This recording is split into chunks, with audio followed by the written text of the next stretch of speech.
Steve Black, welcome to the Human Capital Innovations Podcast. Thanks for having me. Yeah, it's great to have you joining me today. You joined me from Cambridge in the UK. I'm here in Utah, so we have a little bit of a time difference going on. I'm in the morning, you're approaching evening. It's always a pleasure to connect with people from all parts of the world. And I know you might tell us a little bit about your story and where you started versus, where you're at now. But I think it's actually quite relevant considering the current context we're in and the focus of our topic for today, which will be around HR and the intersection between HR, remote work, and organizational diversity, equity, and inclusion initiatives. And I'll be really interested to hear about what you're doing in your company around remote work and some of these types of issues. As we get started, I just wanted to share Steve's bio with everybody. Since co-founding Topia in 2011, Steve Black has been there to see the company grow from a small London-based startup to an award-winning global talent mobility platform supporting organizations around the world. At Topia, Steve leads strategic initiatives leveraging deep industry and customer insight. An expatriate himself, Steve understands the challenges of moving abroad and is dedicated to ensuring that everything that they do at Topia is in the best interests of their customers. Originally from the great state of Illinois, Steve has worked and lived across the US, Switzerland, and New Zealand before planting his feet in London. Steve was previously an associate partner at Oliver Wyman, where he led consulting engagements across North America and EMEA. His work spanned aviation, retail, insurance, and energy, focusing on helping clients turn data into actionable insights and operational improvements. Representing his Midwestern roots, Steve holds a bachelor's degree in industrial engineering and economics from Northwestern University, where he graduated summa cum laude. Great background, incredible expertise and experience. I'm so thrilled to have you on the podcast today. Welcome. And anything else that you would like to share by way of background, personal context before we really dive into the conversation? Yeah, I think probably worth starting off with some words you mentioned there: global talent mobility. Sort of a category that those that live in it know what it means, and those that don't, you get a puzzled look from time to time. So I'm sure your audience probably straddles those two groups. So I guess just to define that term, it's all about the function within HR that helps ensure that the organization has the right people in the right place at the right time, on budget, and in a compliant fashion. And at Topia, we've been building out the technology layer to help organizations do that, sort of both large and small. And it was really, born out of can I just add some there? personal. Can I just add there? What you just described obviously is super important, and it's complicated and difficult to do, even when you're just, like in one geographic location. But you start to do that internationally, and it gets incredibly complex, like exponentially more complex. And so having platforms like yours to help assist the, organizations to do that, I think is tremendous.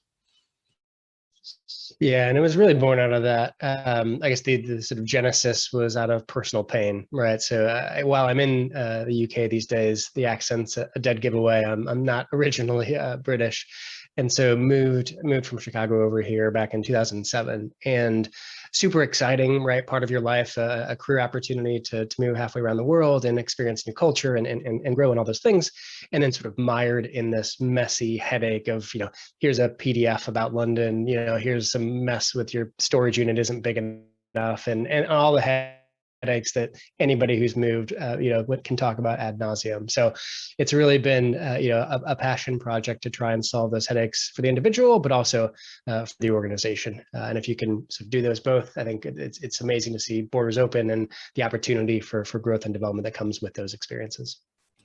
Yeah, so I'm super curious to explore all of that with you, to find out more about the origins of the company, and how you built out this platform, and to be able to help organizations do this.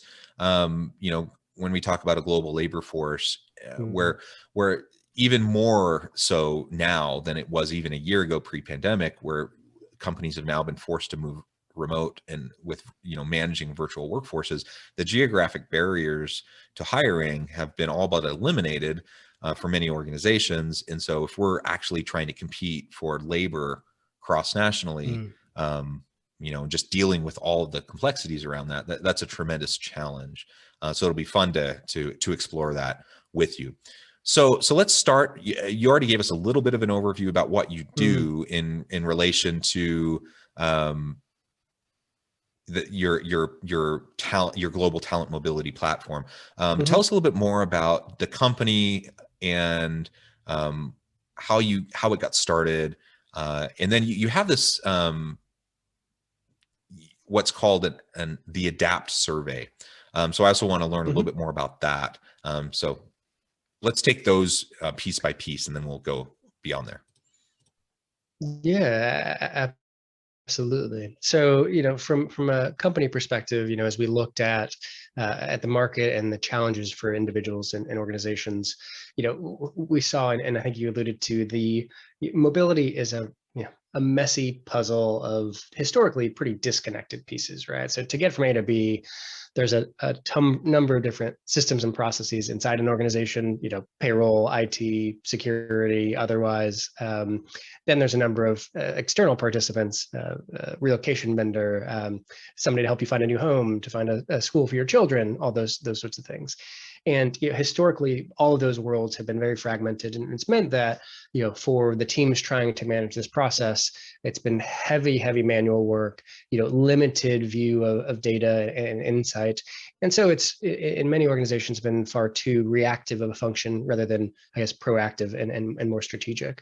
And so as we've developed a platform over the years to connect those disparate pieces, flow them into one sort of single version of the truth, and then automate the workflows and business processes behind the scenes, that actually then, interestingly, it starts to allow teams to shift from reactive and tactical to much more, okay, what role should mobility play in the strategic part of our talent conversations?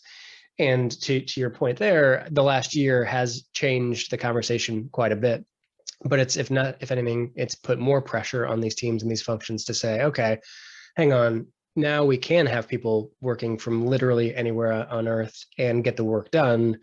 Then it becomes, okay, well, should they be there? Is it legal? Is it compliant? What are we going to pay them? Do time zones overlap enough? And a whole host of new questions that just 18 months ago weren't even on anybody's mind. Yeah, absolutely.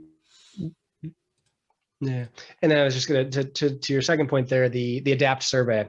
So we run a survey on an annual basis now, and the goal of that survey is really about getting a finger on the pulse on the changing employee perceptions around what makes a great organization to work for across a number of different dimensions, but in particular looking at where people are working, where they want to be working, and how that factors into career growth and progression.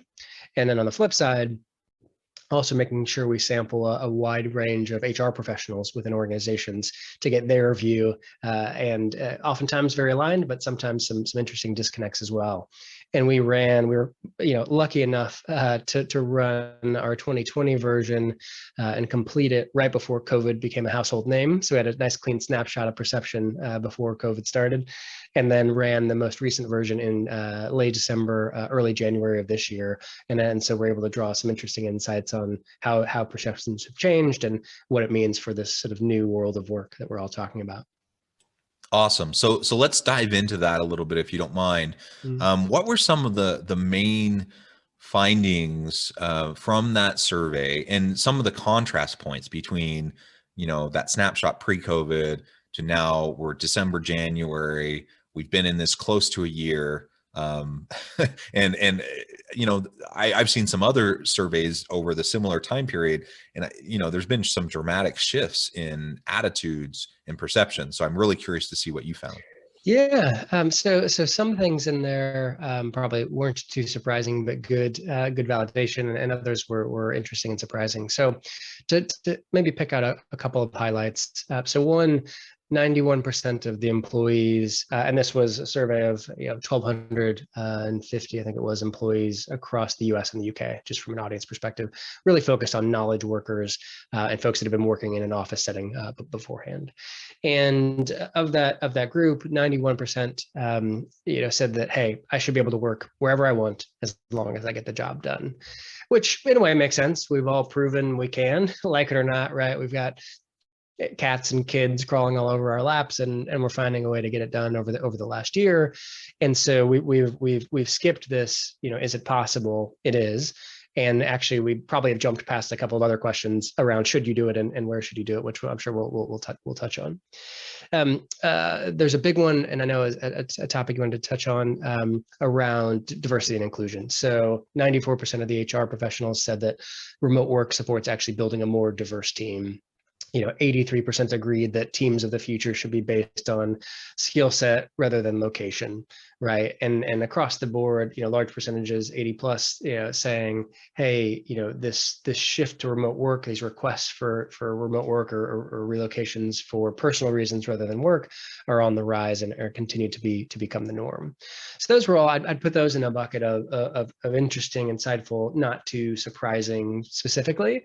I think when we get into some of the more surprising or interesting ones, it gets into this disconnect maybe between HR and the employee around where am I working, where should I be working, and how do I feel about the organization knowing.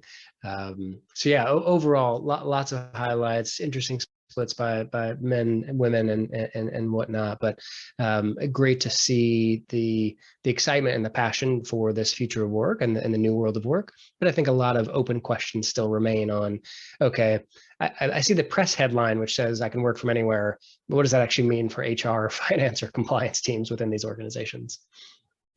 Yeah, absolutely. And more, I don't know if you saw this in your survey, but I did a little bit of research with an organization based in Europe a few months ago, and one of the things we found was, just the huge shift in terms of attitudes pre-COVID about working remotely, where most people preferred to work physically in the location, to kind of midpoint, late summer COVID, where people are feeling the fatigue of the social isolation, but also they've been living it and they've adapted, right?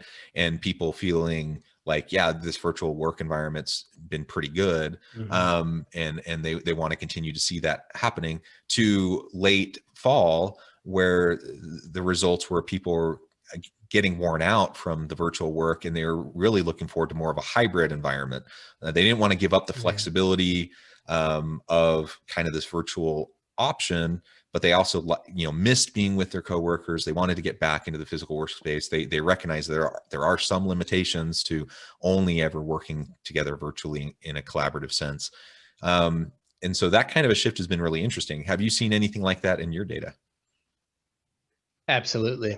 So I think that the hybrid model is here to stay. I agree with what you've seen there, right? I think that some organizations, yes, will have said, hey, we want everybody back in the office as soon as we can. But for the most part, I think we'll, for a couple of different driving forces, see hybrid be the norm. So I think it was last summer, midsummer, it's relatively early in the process. Siemens announced that 143,000 of their employees around the globe can work remotely 2 to 3 days a week, right? So that's not we're going virtual and officeless, but it's also a big stake in the ground for a big global multinational to say, this world is here to stay, right? And that creates all sorts of challenges and questions about what does that mean for our footprint, and how much do we shrink office space by, and do we end up with satellite offices dotted around a city like London, or do we stay with a smaller central point and whatnot? And I think we're only at this point still scratching the surface with thinking about tools for planning. I want to go into the office. Is there going to be a desk for me on this day at this time when I want to meet up with my team and that sort of thing? So we're a world of logistical nightmares and headaches coming for us soon. But I think that flexibility is something that we saw employees wanting, trending up year on year, but more broadly that I don't want to lose sight of that personal connection, but I like this flexibility that I'm seeing, and we did see some differences. So there was a male female divide, both wanting flexibility, but women valuing it more, right? Which raises an interesting set of questions around, as we return to the office, are women going to opt more for remote because of childcare responsibilities and some of our legacy issues that we need to overcome as a society, but we've got a long way to go there, and we're going to end up with male dominated offices, and female dominated remote. And that actually opens up a whole nother can of worms around succession planning, promotions, right? Because if you look at study after study, the people that are in the office next to their manager progress more quickly than those that aren't getting some of that face time. So, again, lots of challenges for HR teams, lots of opportunity, I think, for the organizations to get it right. It becomes a piece of the brand and the story for attracting and retaining the best talent. But the switching costs for changing jobs have dropped dramatically because we're not factoring in commutes anymore, and so you're not going to retain employees that you aren't offering the right mix of experiences to going forward. Yeah, well, that's super interesting, and you already started to touch on it a little bit from the gender perspective. Obviously, lots of things to consider around these dynamics in relation to gender. But you also mentioned a few minutes ago about the diversity, equity, and inclusion components to all of this. HR managers are seeing it as an important factor moving forward, that we don't need geographic proximity to put together top-notch teams. And in many ways, that kind of flexibility and the opportunity to attract anyone from anywhere really can open the doors for much more diverse teams. But we also know that diversity in and of itself doesn't necessarily mean much. You can get more, a more diverse group of people around the table, but that's where equity and inclusion comes in. You get the people around the table, then you need to treat them all fairly, and then and consistently, and then you need to actually create a safe environment where everyone can contribute and where their contributions are valued. And that's this inclusive kind of a culture, and that's the more elusive thing that we're really going for. We don't want to stop at diversity, though many companies need to start somewhere. So focusing on diversity is good, but you need to move around towards inclusion. How do you see this moving forward with more remote work in the future, and how can HR teams handle the messiness of the legal compliance issues like you're mentioning, coupled with the goals and the values of the organization towards inclusion and diversity? Yeah, it's a great point and a big challenge for organizations. I think there's to your point, right? It unlocks or removes a blocker, I'd say, right, for at least some organizations maybe that have struggled to access or retain diverse talent populations. I think there's also a flip side in a way when you look at the stats around percentage of women that have left the labor market over the last year. It's particularly impactful to women of color as well. So we're probably taking a couple steps back, and hopefully we can take more steps forward. But I think there's some new hurdles and challenges it's thrown up. I think for me it's about thinking about the long-term plan and long-term strategy, and the D&I world is one that's been a hot topic for my world of traditional global mobility in terms of international assignments, cross-border relocations, and whatnot.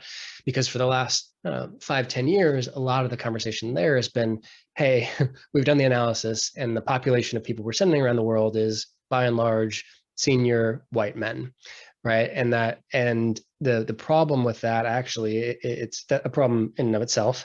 The second problem, right, is that the mobility, people with international experience in the organization are often feeders to the leadership team, right? So you look at the stats of the CFOs and CEOs and their international experience, right, at multinational organizations. You almost have to tick the mobility box to get the experience to progress. And so it's a pipeline problem, much like with recruiting and education.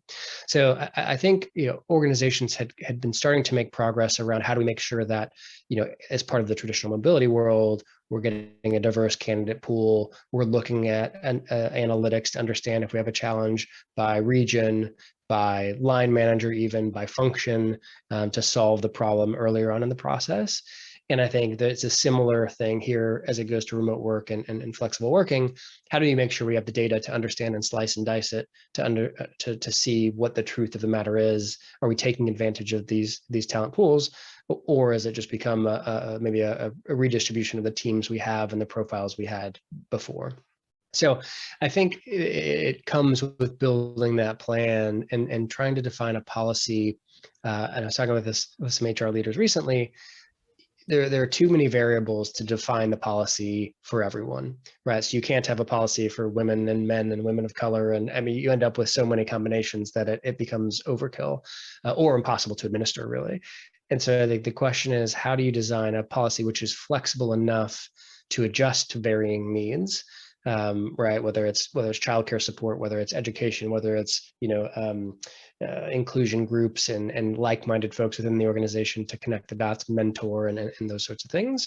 And the policy that flex then can help you manage through that process and make sure you're sort of hitting the key milestones and supporting the folks that you brought on board, right? Because the last thing you want is, bring in, to your point, get diversity around the table, have it fail because you haven't had those next steps of equity and inclusion, and then you're back at square one, and perhaps with some scars along the way that make it harder to recover from that as you go forward. Yeah, and you're absolutely right too about the mobility piece and the pipeline issues. And I'm wondering, how increasing remote workforce might reshape that paradigm, because I get it. I've worked as an expat worker in multiple countries as well. It's been incredibly valuable experiences. I personally very much enjoyed it. My wife, not so much. So, there's a part of it's a personality difference, but on the other hand, so it's nice when you get to kind of test drive an employee who has those types of experiences, right? And see what they're made of in these kind of difficult environments. On the other hand, though, if everyone's interconnected globally through virtual technologies, do we need that as much anymore as perhaps we did in generations past? So is it truly a good marker of someone who should be, moving up in the organization when you can have, maybe your female workforce is not as inclined towards expat assignments, but they certainly can lead cross national remote teams just the same, right? And it's going to be similar types of experiences. I wonder how that strikes you and what you think about that. Yeah, there's been a lot of conversation this year around what does this mean, this being this new world of work and remote teams, mean for traditional mobility? Is this the end of mobility? Likewise, is this the end of business travel, right? Which has been a hot topic as well.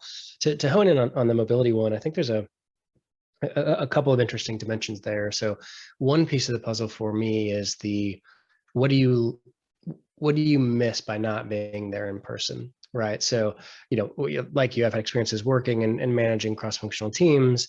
And I think the difference managing an Estonian team over Zoom versus the difference being in Estonia, managing an Estonian team is night and day, right? Because the cues, the things you pick up at the coffee machine, in the elevator, out to dinner with the team over drinks, like the bonds, the sort of cultural understanding and those connections are very hard to bridge. Not impossible, but much more difficult in short, bite-sized, the four edges of the Zoom screen.